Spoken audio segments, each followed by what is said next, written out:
Gauss's method for finding the sum of a sequence of numbers with a set pattern to get from one number to the next in the sequence. This is a common logic problem that is given in various math courses, and basically it's based upon the legend that the great mathematician Carl Gauss figured out how to find the sum of a sequence by just simply looking at the patterns that are involved. And in fact, the legend states that he was given a problem to find the sum of the first 100 counting numbers. While his classmates were working on it, he simply wrote down the answer and handed it to his teacher and explained that he looked at the pairs of numbers, determined how many pairs there were, and found the sum of each pair and then multiplied that by the number of pairs. So let's look at that. First off, we're going to consider the following sum, the sequence 1 plus 2 plus 3 plus 4 plus 5 plus 6 plus 7 plus 8, so on and so forth, all the way up to plus 97 plus 98 plus 99 plus 100. And you'll notice that this right here is going to represent the missing numbers in that sequence from 1 to 100. So I could say plus 5, plus 6, plus 7, and once again so on and so forth. I could get up to plus 94, plus 95, plus 96, and that will have a total of 100 numbers in the sequence, which means that if we divide that by 2, there will be 50 pairs. So there's 100 numbers in the sequence.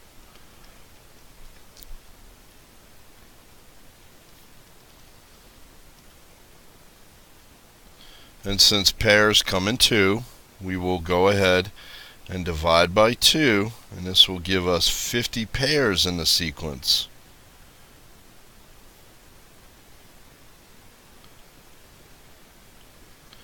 And then what Gauss supposedly did was looked at the sum of each of the pairs.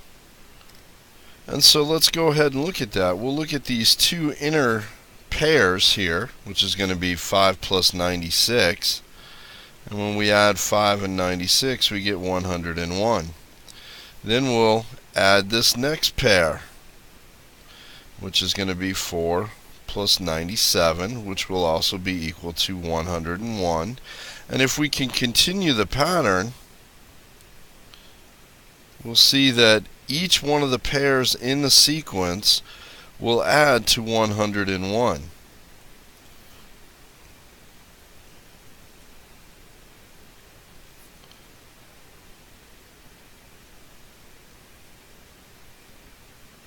And finally, this last pair is also going to be equal to 101. So since each pair sums to 101,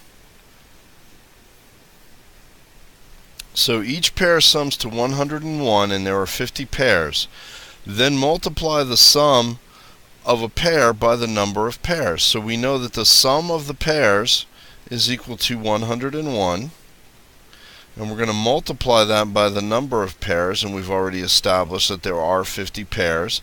And when we multiply this together, we'll have an answer of 5,050. And we can apply this same technique to any sequence of numbers that has an established pattern between numbers in order to find the sum of that sequence. So let's consider another sequence here. This yields a simple process for finding the sum of a sequence of consecutive counting numbers starting with 1 and ending with an even number. And let's explore that real quick with a short sequence. Let's find the sum of 1 plus 2 plus 3 plus 4. Now I know that's very simple to go ahead and add it up, but let's use Gauss's method. Notice that there are 4 numbers in the sequence, and if we divide that by 2, that will yield 2 pairs. And once again, we're going to use Gauss's technique of adding the outside pairs working our way in. So we'll have 1 plus 4, which is equal to 5, and we'll have 2 plus 3, which is equal to 5. Since there are two pairs and each pair will sum to 5, I can simply take the sum of a single pair and multiply it by the number of pairs to get the sum of the sequence. And this would be equal to 10.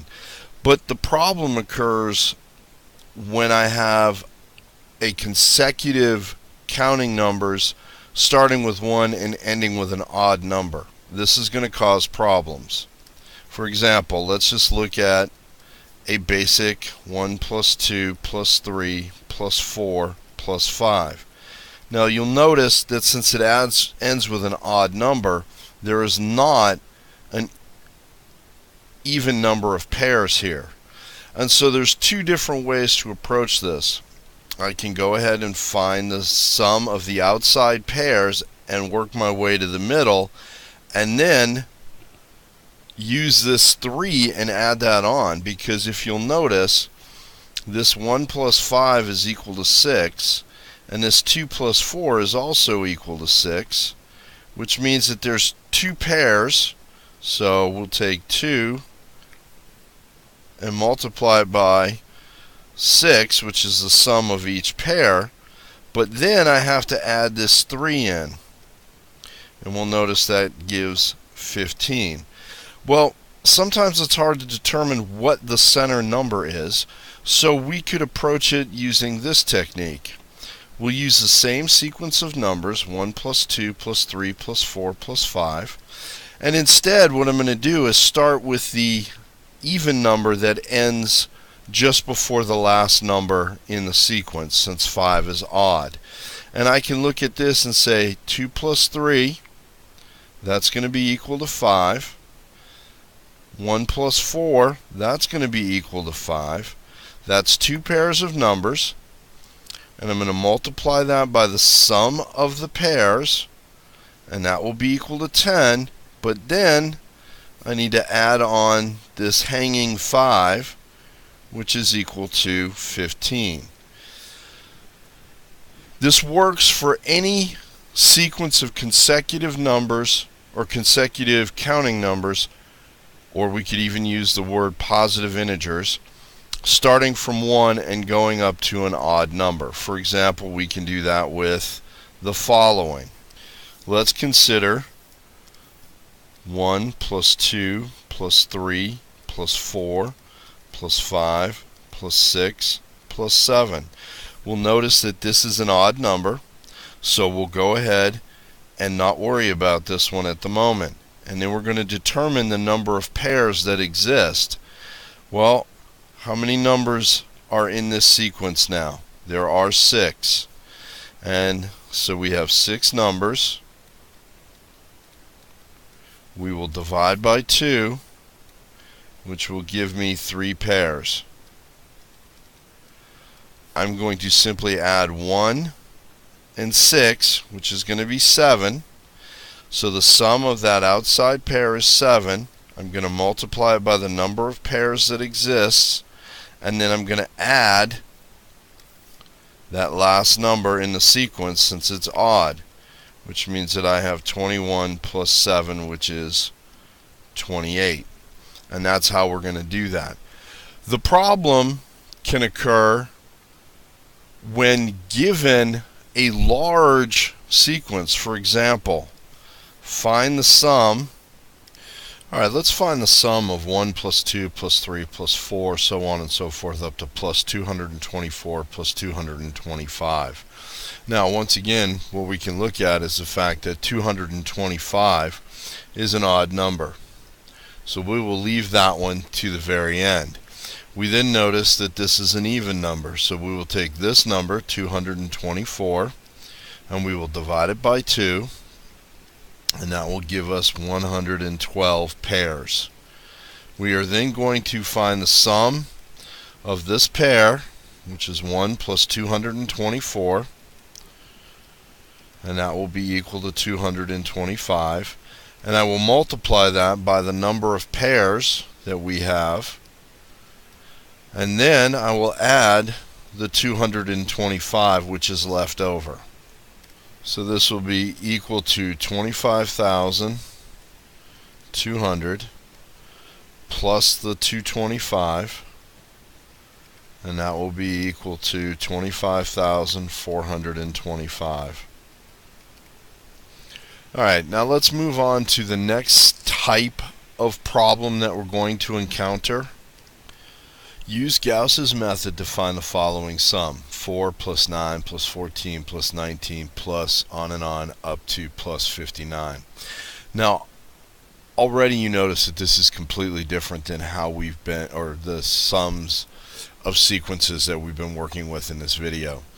Instead of starting with 1, this sequence starts with 4, and the sequence also ends with an odd number, and there is the difference between the numbers that is different than what was in the original sequences that we were talking about. So one of the first steps that you want to do is find the number of terms.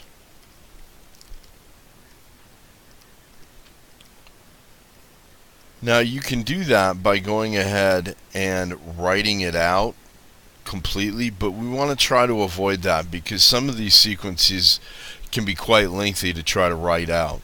So the first thing that we want to do is determine the difference between terms.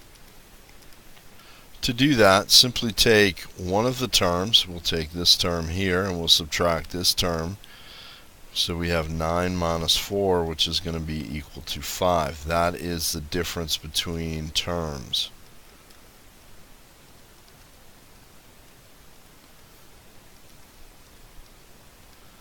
So let's examine this. Let's explore this, and we'll start with 4. Okay? If we take 4 and we add to that the difference between terms, which is 5, we know that we will get the next term in the sequence, which will be 9. Then what we're going to do is we're going to take 9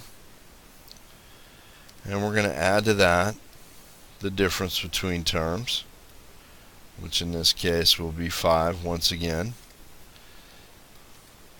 And we'll notice that that's going to be equal to the next term in the sequence of 14. And let me point to that.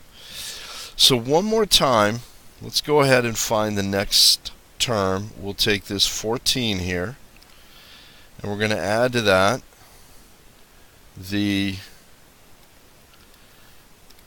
difference between terms, which in this case is 5. And we end up with 19. And you'll note that that's this term right here. But let me explore a couple of things here. First off, let's look at this one. We have 4 plus 5 is equal to 9, and that makes perfect sense. And in fact, what I'm going to do though is kind of move this out a little bit so that I've got some space. And then I'm going to look at this next one. And when I look at this next one, what I'm going to do is I'm going to take this 9 and I'm going to write it in place of, or I should say in place of that 9, with a 4 plus 5, because that's what 9 is equal to. And the reason that I do that is because I have 4 plus 5, and then I'm going to add to it plus 5. And that's going to give me the 14. And you'll notice that I now have a plus 5 plus 5. Keep that in mind for the next iteration, and what we're going to do is we're going to look at this and we're going to say I'm going to take this 14 here and I'm going to write it as 9 plus 5. So that means that I'll have 9 plus 5. Oops, I'm sorry, back up for a moment. I will have 9 plus 5 plus 5, and that will be equal to 19. But once again, I'm going to take this 9 right here, just like I did in this one here, and I'm going to write it as 4 plus 9. And then I still have the plus 5 here. And I'm sorry, that should have been a 5 right there. I apologize. So, but now what do you notice? Well, let's go ahead and rewrite this stuff like so. I have 4 plus 5 is equal to 19. I mean 9. Then I have 4 plus 5, which is 9, plus 5, which is 14, which is the next number in the sequence. Then I have 4 plus 5 plus 5 plus 5, which is equal to 19, which is the next number in the sequence. Now, I want you to explore this with me, and we're going to write this down as 4 plus 9 plus 14 plus 19, so on and so forth until we get to 59. Now, this right here is my first term. This is my second term. This is my third term. This is the fourth term. We'll notice up here that this uses the first term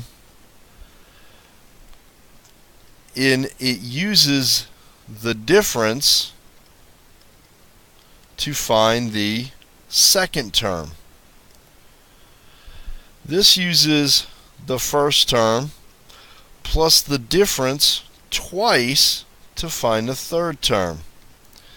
Once again, this uses the first term plus the difference 3 times to get the fourth term. So you'll notice that for each successive term that I need to come up with, for example, I want to find the fifth term, I'm going to have 4 5s added into this. So we take the 4, we add 5 once, twice, 3 times, and 4 times, and that gives us the next number in the sequence, which will be 24.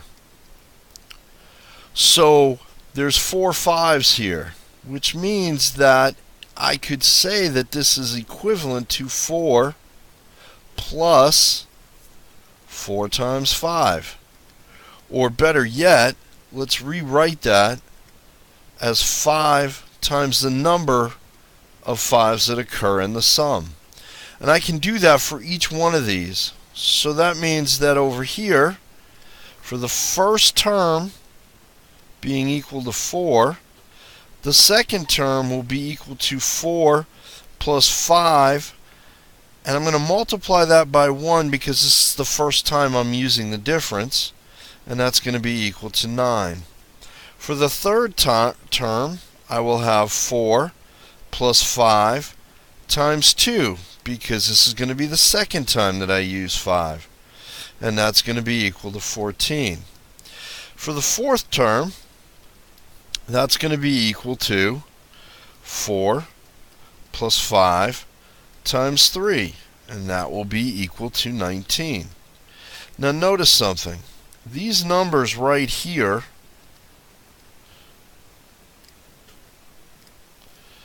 are one less than the term that I'm trying to develop.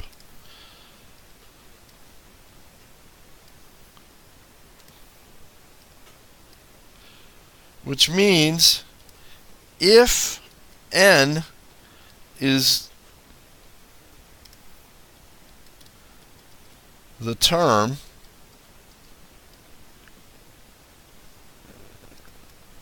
number,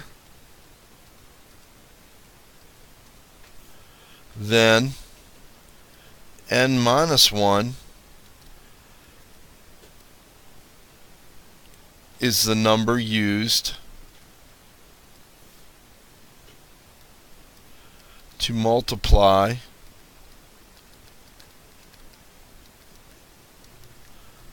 by the difference.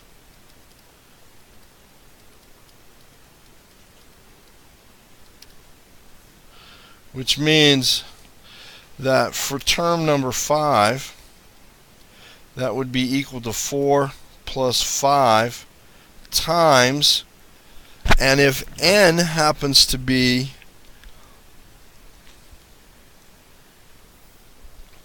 the term number that I'm looking for, I can write this as times,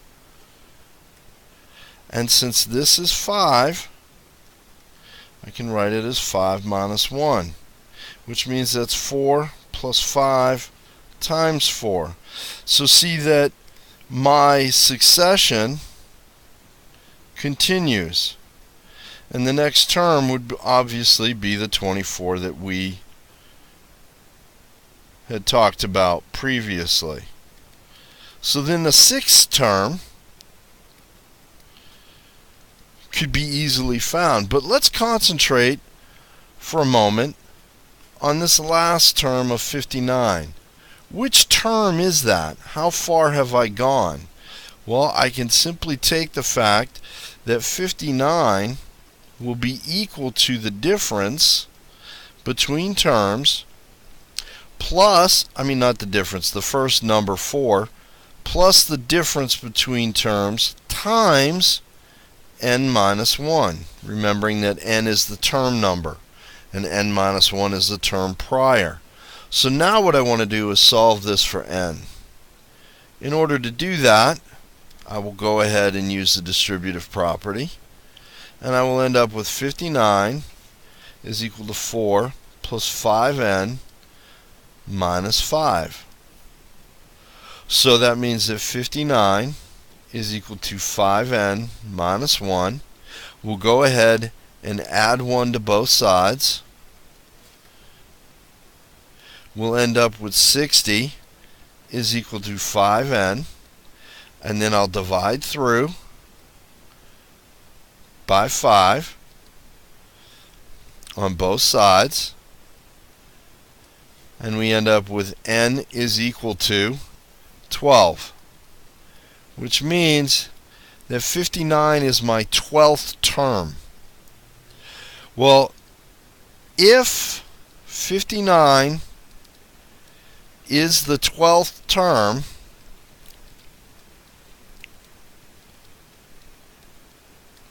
there are 6 pairs.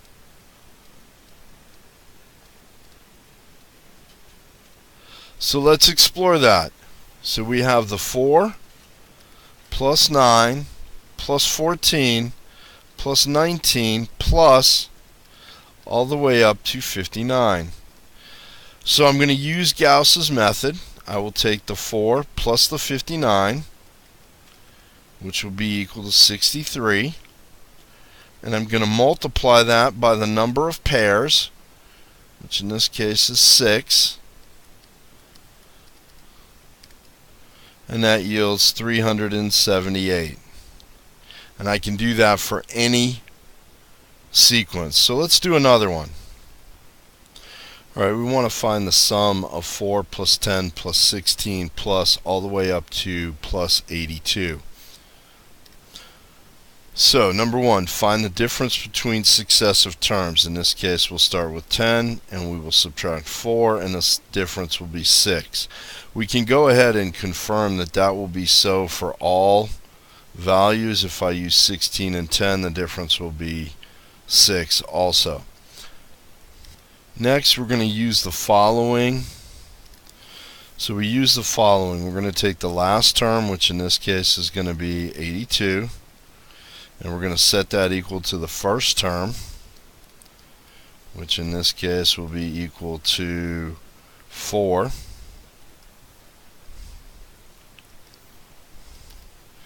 We're going to add to that the difference, which in this case is 6, multiplied by n minus 1, where n will be the number of terms.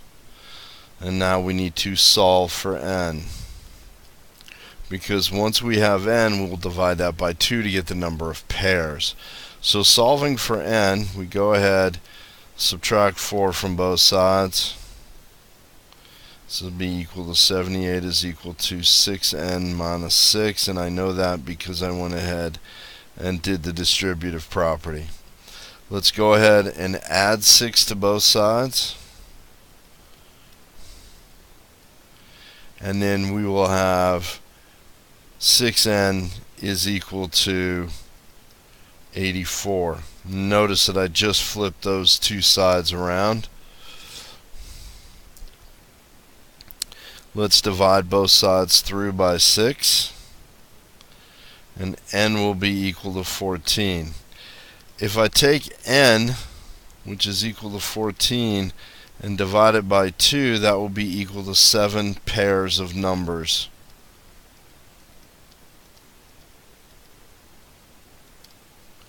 Okay.